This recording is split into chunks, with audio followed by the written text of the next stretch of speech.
Welcome and thank you for tuning in. We're continuing our healing workshop today, addressing maladjusted coping modes.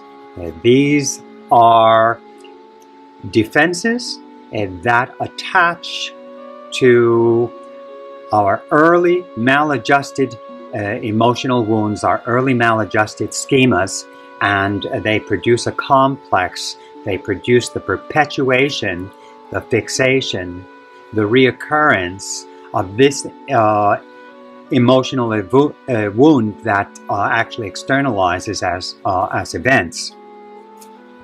And we're going to look today at directing and controlling.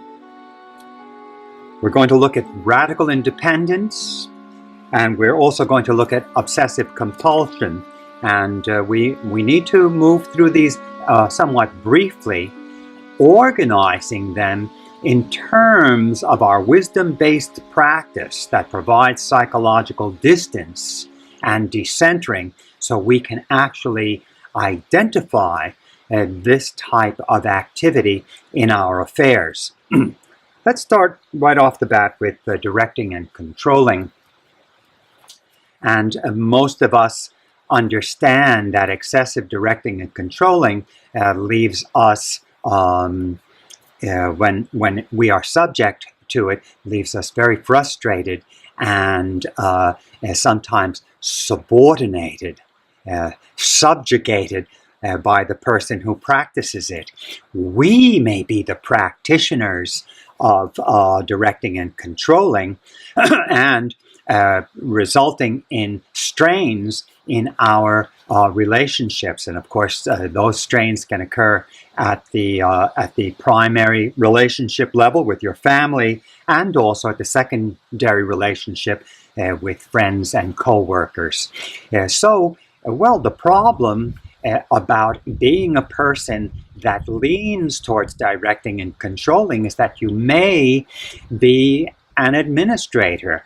So you naturally have a task that requires the skill of being a good director and controlling issues to avoid problems. So we see an adaptive side to directing and controlling, and then we acknowledge the maladjusted coping mode in which that activity attaches to an emotional wound. And for example, when it attaches to the abandonment or betrayal, desertion schema, we can ultimately become a person who tends to be over-controlling. And of course, there's a almost stereotypical conversation that can occur with people that have this complex, and that is that they'll get on the phone, for example, with their wife in the middle of the day and ask where she's been, where you been, who have you been talking with, obviously concerned about betrayal, and it can be very overt. And even the person who is subject to this line of questioning experiences defensiveness. No, what are you talking about? However, you can see that it produces an uncomfortable situation in relationships. And folks, unfortunately, when the complex is in its acute phase, and the coping mode is entrenched with the schema of the emotional wound, it becomes self-fulfilling. And the person who defends against betrayal becomes either a betrayer or gets betrayed, and ultimately will say to themselves, well, I expected this to happen. So it's self-fulfilling. We are interested in breaking the spell of these self-fulfilling notions.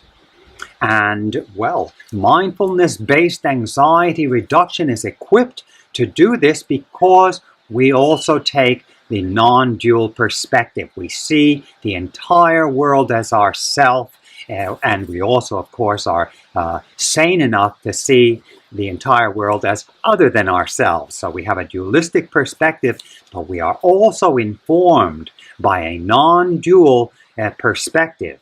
And we come to recognize that we are operating on something that is deeply intimate. Life is deeply intimate and common with our own identity, our own sense of identity. This empowers us tremendously to begin operating in the liberation process.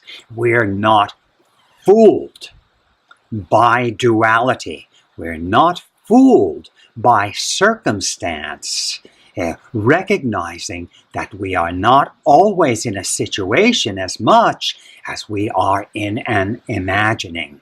This is something that comes with the practice of non-dual meditation, Vipassana or insight meditation, Zazen, and of course the non-duality disciplines of self-monitoring.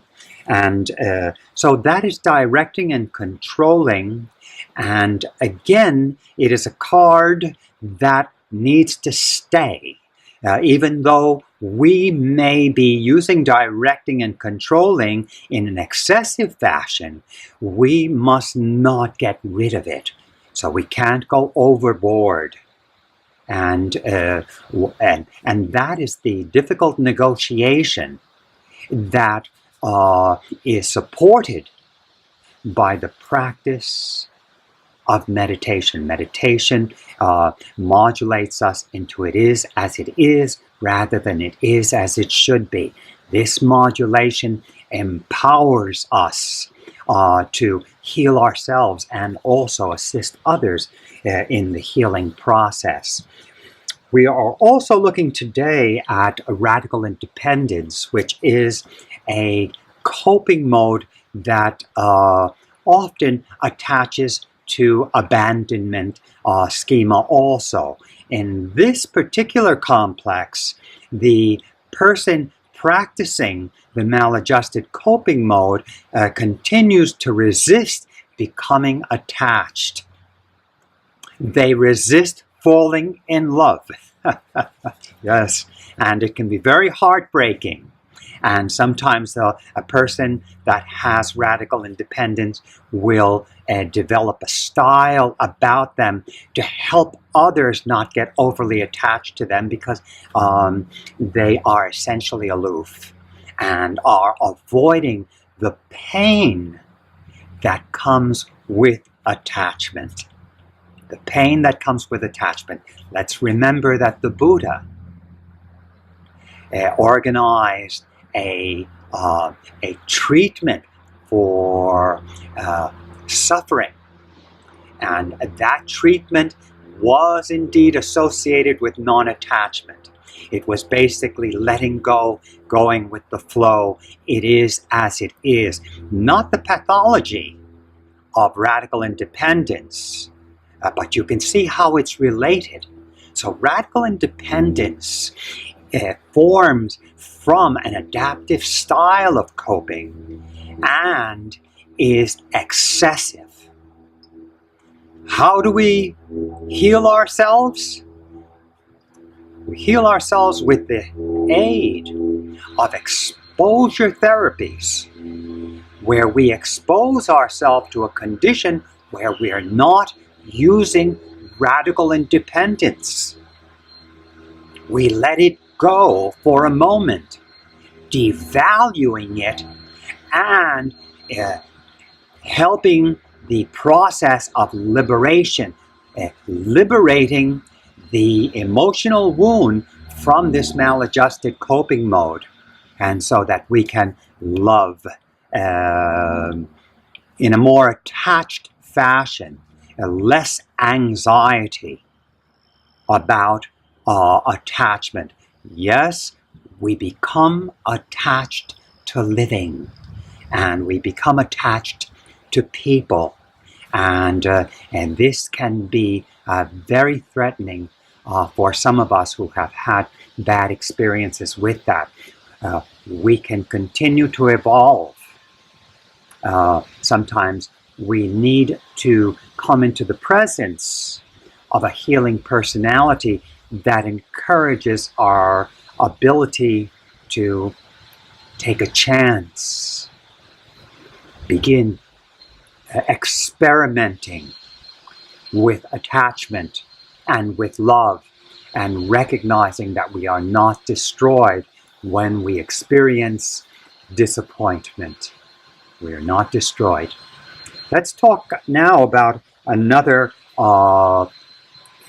very tough and maladjusted coping mode, obsessive compulsion. And this often attaches to the defectiveness schema, the idea that there's something wrong with us, some type of shame-based emotional wound. Let's remember that shame is a human potential. It's something that we do not want to get rid of. It is discussed, for example, in the Hebrew Bible, when we hear the story of Adam and Eve in paradise eating the fruit of a tree that provides the knowledge of good and evil. Good and evil, the opposites. And this is the human condition and needs to remain. So even though we are working to reduce pain from shame, pain from the sense of being defective, we must keep this discontent with ourselves. Why?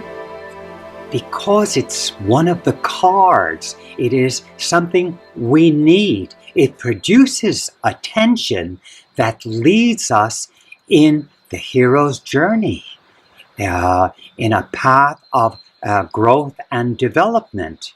It is also interesting. We are emotionally wounded this way. We have a problem, and then we work at solving the problem, resolving the problem, liberating ourselves from the problem. So obsessive compulsion can get attached, for example, to a fear of homosexuality, for example. This is a rather common one. And what must occur, what happens is that we have the obsession, that is the fixation on the thing that we are afraid of, that it might drive a behavior that we do not want, and then we substitute another behavior to go in the place of the behavior that we are looking to avoid. Get that idea? So we can end up washing our hands or doing other types of irrational behavior compulsively to avoid the particular thought that we are uncomfortable with. It also, by the way, folks, very important to really accept ourselves and accept the human condition. We can also be afraid of being murderous or harming others. This produces an obsessive compulsion also. A mother may be afraid of throwing the baby off the terrace, for example. The idea comes into her mind, and she actually experiences a fear of harming her child that way. Life creates and destroys itself. We are incarnations of life. So the impulse, the tendency to self-destruct, to be destructive, exists within all of us. And wisdom is, well, the answer wisdom includes and transcends these issues. We accept the mental event and have then the capacity to transcend. It takes courage, no doubt about it. Meditation helps.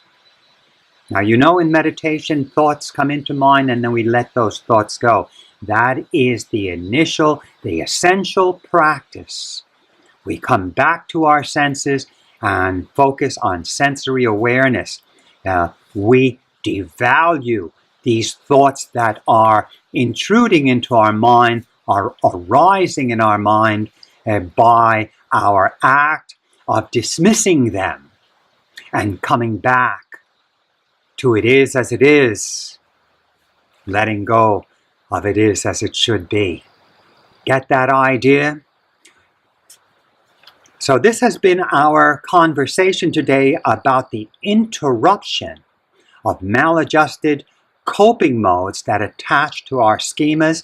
We need to be dealing with these. Why? Because thoughts can be interrupted. It is certainly a part of the liberation process.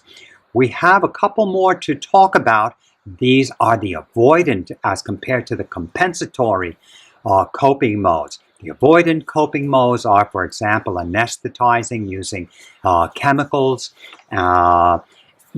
which avoids our being exposed to what's leaving us uncomfortable. Also, we can practice distraction.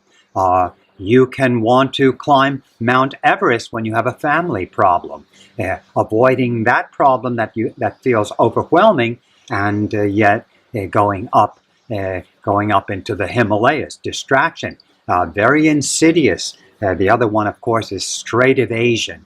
We avoid, deny the presence of our uncomfortable emotional wound, and this results in the shadow effect. The shadow effect is the when something that is rejected intrudes into the body of our affairs, very much like the obsessive compulsive behavior. Well, you can see the entire human family is subject to these mechanisms, and wisely we become aware that we are life itself, and that every thought, every event that occurs in our mind is also a cosmic event. It is occurring as nature. It is nature. It is an aspect of ourself that is infinitely inclusive. We accept ourselves completely, even as we accept life and death, joy and sorrow, pleasure and pain. This is the pill that helps us in the maturation process, helps us in the process of liberation. It's very exciting to liberate our intellect from these value systems that direct it and leave our intellect in mundane conditions that are not preferable. Well, I thank you very much for your participation today.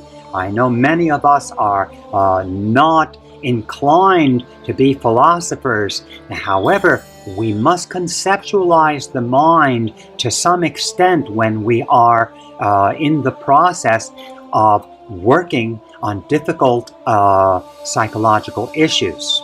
So thank you again. Be well. Continue to tune in to our workshop. There are several more interesting videos ahead. Thank you for your participation.